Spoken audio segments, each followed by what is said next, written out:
ఎందుకు మనం కాంప్రమైజ్ అవ్వాలి మన భక్తి విషయంలో? ఎందుకు మనం కాంప్రమైజ్ అవ్వాలి?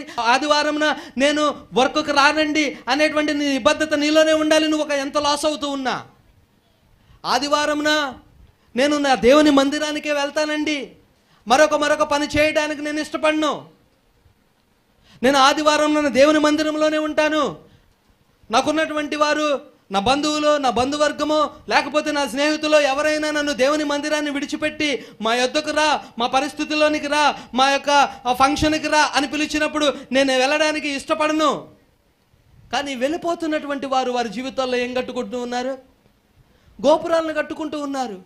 బాబేలు గోపురం కట్టబడిపోతుంది వీరి హృదయంలో. సాతానుడు తిష్ట వేసుకుని కూర్చుంటాడు. ఇంట్లో సమాధానం లేదు. ఇప్పుడు అక్కడికి వెళ్ళొచ్చినటువంటి చీకటి వాతావరణం అంతా ఇంట్లోనే కనబడుతూ ఉంటుంది. అవిధేయతంతా అక్కడే కనబడుతూ ఉంటుంది. దేవుణ్ణి ఎప్పుడైతే విడిచిపెట్టామో వెంటనే సాతానుడు ఆ ప్లేస్ని తీసుకోవడానికి ఇష్టపడుతూ ఉంటాడు. సౌలు యొక్క హృదయంలో నుంచి దేవుని ఆత్మ వెళ్ళిపోగానే సాతానుడు పొజిషన్ను తీసేసుకున్నాడు. దేవుని ఆత్మ మనలో నుంచి ఎప్పుడు వెళ్ళనివ్వకూడదు. అందుకని దేవుని వాక్యం బోధిస్తుంది, ఆత్మను ఆర్పకుడి. మనలో మండుతున్నటువంటి ఆత్మను ఎప్పుడు ఆర్పకూడదు. అది ఇంకా ఎల్లప్పుడూ మండుచున్నటువంటిదిగా కనబడాలి. మన బలిపీఠాల మీద ఆ ఆత్మ ఎప్పుడు మండుతున్నటువంటిదిగానే ఉండాలి. ఆ మంట మనలో ఉన్నప్పుడు మనం మండుతూ అనేక మందిని మండిస్తూ మన చుట్టుపక్కల ఉన్నటువంటి వారిని అందరినీ రగిలించడానికి అవకాశం ఉంటూ ఉంది.